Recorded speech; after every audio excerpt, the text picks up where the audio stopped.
Well, good morning or good afternoon. My name is Gene Rice. I'm an associate professor of philosophy at Fort Hays State University, and this lecture is being recorded for Philosophy 201, Introduction to Political Philosophy, and that is also the topic of the day, Introduction to Political Philosophy. You have already by now watched and discussed a couple of items related to ethics, Introduction to Ethics, and also an introduction to philosophy. So we're going to continue today, and this will probably be the last or one of the last introductory lectures. That is, lectures just giving you the lay of the land and giving you a chance to think about what it is you're going to be doing before you actually begin doing it this semester. So because, again, this is an introductory course, and because for most of you this is your first time taking a philosophy course, we're trying to take baby steps, or to go fairly slow, and to give you a chance to think about it, and then of course in class and in your small groups and so forth you'll be doing and thinking a little bit more about this with your fellow classmates. So let's begin, and let's begin with a little bit of review. In previous lectures we talked about three general areas of philosophical thinking or philosophical inquiry. The first is what is known as metaphysics, and in metaphysics we look at questions about ultimate reality and what counts as being ultimately real. In epistemology we look at questions of knowledge. How do we know, or how do we prove that we know something? And lastly is what is called value theory. And value theory, again, as you may recall, is the study of value and its nature. And within the category of value theory, we identified a couple of different areas. These are not necessarily mutually exclusive, but aesthetics was the study of artistic value and beauty, and moral and ethical philosophy talks about the study of human conduct, in particular the prescriptive study of human conduct. And then lastly, there you see social and political philosophy, which will be our topic for today. So that was just to orient you into the different areas of philosophy. And let's do one more bit of review. And the one more bit of review I would like to do today has to do with the difference between prescriptive and descriptive ethics. So if you recall, under the heading of ethics as the study of human conduct, we had an important primary distinction between doing ethics in a philosophical manner and doing it in a descriptive or scientific manner. And descriptive ethics involves the scientific investigation of our ethical behaviors, and involves sociology, anthropology, and so forth.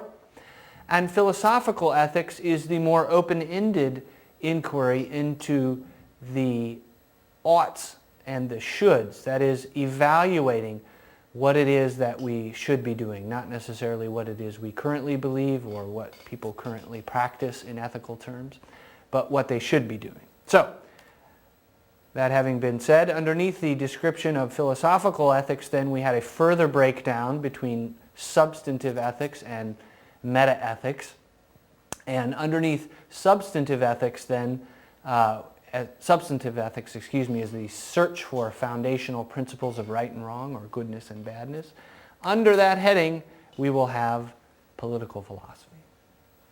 So, let us take a look at a preliminary definition of political philosophy, and let us look also at some common philosophical political philosophy questions, and also some important figures that you will probably be studying, at least some of them, over the course of the next few weeks and months. All right, political philosophy.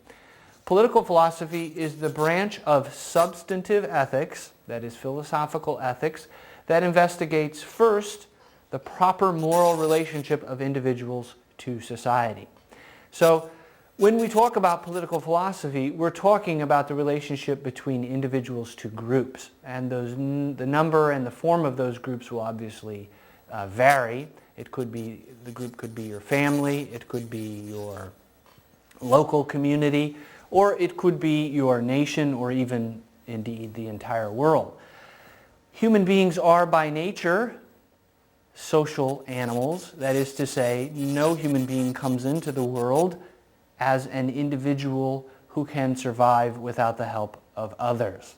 So it takes anywhere from 15 to 30 years for a human being to grow and to develop into a full adult human being.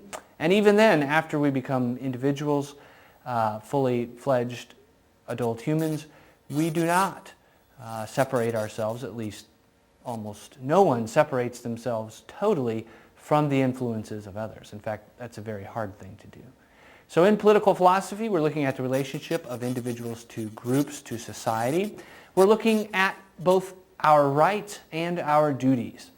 And so when you think about your relationship to other groups, you can think about both your rights, that is the elements which you have power over, the obligations which others have to you, but also your duties, that is the elements which you are responsible to fulfill yourself.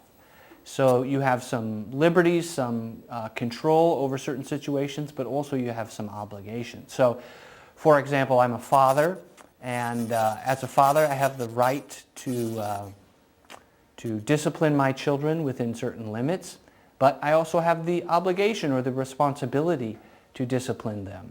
So I have the right to take them on vacation, but I have the obligation to keep them safe as we travel. So when we think about political philosophy and the relationship between individuals and society, we must think about both of those elements. All right, let's look at the second portion of our definition. The second portion says that the study of political philosophy is the study of the ethical nature of coercive institutions and the acceptable limitations on their power. So when we think about political philosophy, we're thinking about, in large part, about coercive institutions. And to coerce someone is to try to get them to do something that you want. And so coercive institutions, you might think firstly of government, and that's certainly true, but large groups can be coercive, and so can families. Obviously, in all three of those cases, the institutions wield some kind of power. And so in political philosophy, we're looking to identify what is an acceptable use of coercive power.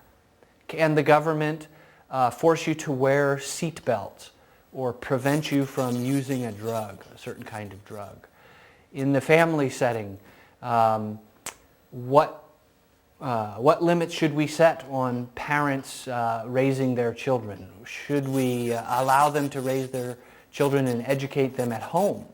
Or is that not acceptable way to bring up or to educate your child?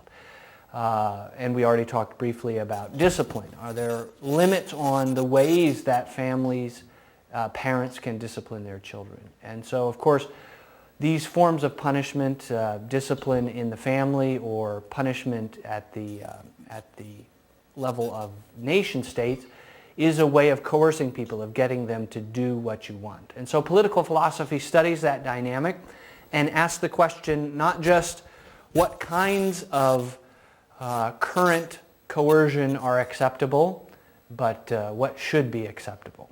So for example, in the United States we have an ongoing debate about capital punishment.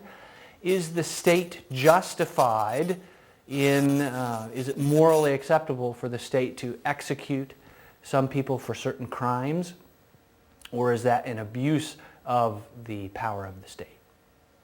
Okay, let's look at the third then and last element of our definition of political philosophy. And this is just really not so much part of the definition as to point out to you that the increased technological power of human society and also our increasing globalization mean that we can affect others much more than in the past. We have it within our power, or at least humanity as a whole has it within their power to literally obliterate the world with nuclear weapons. As we can see in some of our environmental crises, we have it within our power to ruin the air and ruin the water around us. And we also, of course, have the ability to ruin the air and the water for people far, far away from our own particular geographic location. So I think these are important considerations as we think about why we ought to study political philosophy. And certainly I think, I hope you find that your study of political philosophy this semester, in particular the political philosophy of the West, will give you some insights not only into why we have done what we're doing now, but where we ought to go on some of these important questions. All right, well, let's look a little bit further then at our chart. Remember, in previous sessions we had identified a number of distinctions within the study of ethics.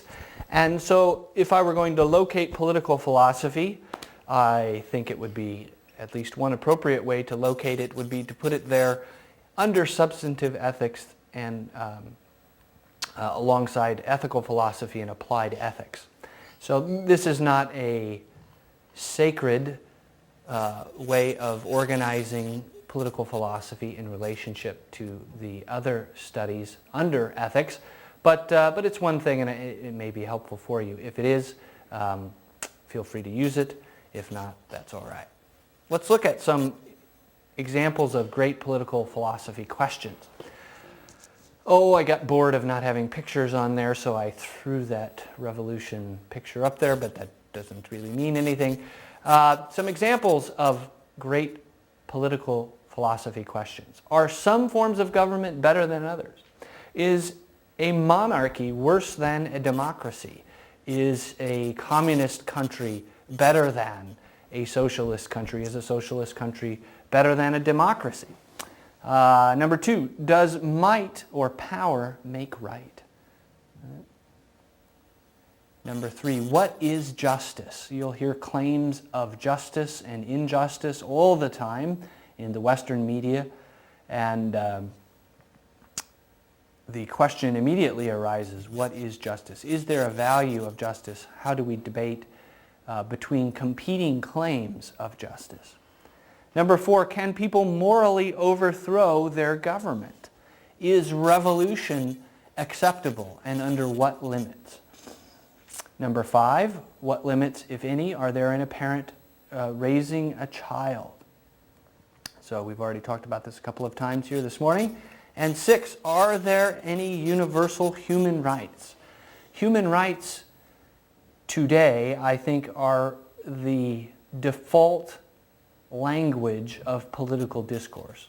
And what I mean by that is you can't listen to or participate or watch a political debate in this country or in most international debates without hearing the word human right or basic right. And so the language of human rights has become extremely important over the last 50, 60, 70 years.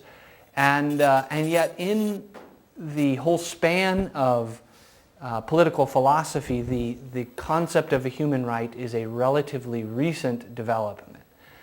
And so in this course, you are likely to hear people talk about rights, to refer to human rights. And as I said, if you watch any political discourse, you'll definitely come across that word. And so in a political philosophy class, it's entirely appropriate that we spend some time talking about what is a human right. Are they really universal? That is, do they apply to all people at all times and places? Or are they something the West, the powerful countries of America and Great Britain and other Western countries, is it something we came up with to try and force our culture on other non-Western countries? Are there different kinds of rights? Are there social rights as opposed to property rights? Are property rights more important than social rights if we would want to make that kind of a decision? And lastly, are certain groups protected by special rights?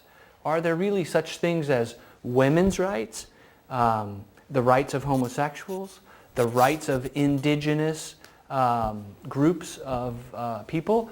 Or are those misleading sorts of distinctions that we ought to steer clear of? So all those kinds of questions are really questions for political philosophy.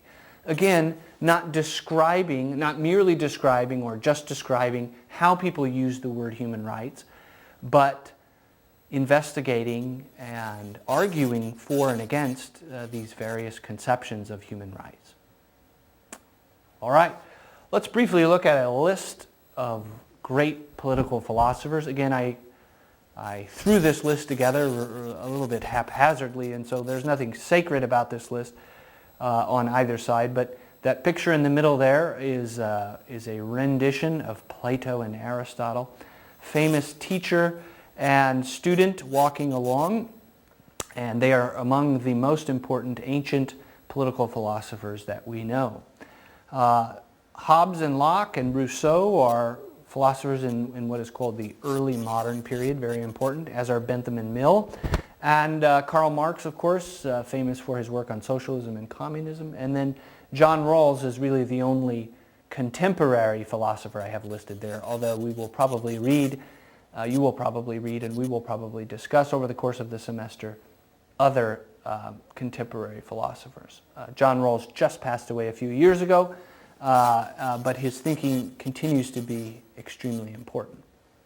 On the non-Western side, again, this list is fairly arbitrary. Confucius, of course, great Chinese and Asian thinker. Mengzi, Mao Tzu, and Lao Tzu, again, ancient or certainly Chinese philosophers in periods long, long ago. You also have, of course, great Islamic and Arabian thinkers like Muhammad, Avicenna, and Averroes, and I threw Gandhi in there at the end for obvious reasons. All right. Last, in one of the previous introductory lectures on ethics, I ended with a little description of what ethics was not. In other words, what are some of the disciplines or areas of inquiry in which we might be tempted to confuse ethical philosophy? And I want to do the same thing for political philosophy. And so let's take a brief look at what political philosophy is not. Because this is a philosophy class, as we have already mentioned, we're interested in those prescriptive questions, not just the descriptive questions. And so in this class, you will be entertaining questions that are, at least in many cases, a little different than those of political science, political management, or international law. Political science is usually understood as a type of social science, and as such, it is a descriptive science. And its chief aim is to explain political institutions or to explain the often very complicated processes which make up political institutions. And so political science is one of the great social sciences out there, but it is not exactly the same as political science, it's not exactly the same as political philosophy. Nor is this class a management kind of a class. Political management, again, a wonderful discipline, is usually understood as a form of applied political science, and it is concerned with campaign management or other elements of professional, what you might call professional politics. That is, people who are involved in getting elected, in changing laws, in leading their local governments, and so forth. So we are not doing political science, and we're not doing political management. Again, not because it's not a good discipline, but because it's not the course that you're taking here from us here at Fort Hays at this time. And lastly, we talked about this a little bit again in the ethics section. We are not doing primarily positive law or international law. Positive law, if you recall, was the discussion of the current laws of the land, and we are not we're not going to be tied to those discussions. Often, of course, it will be important that you know what the laws are at a particular time, but in this class we'll be most interested in identifying why we ought to believe that those laws are good or bad. And the same goes for international law. International law is over the last 100 years has emerged as a very important consideration for political philosophy.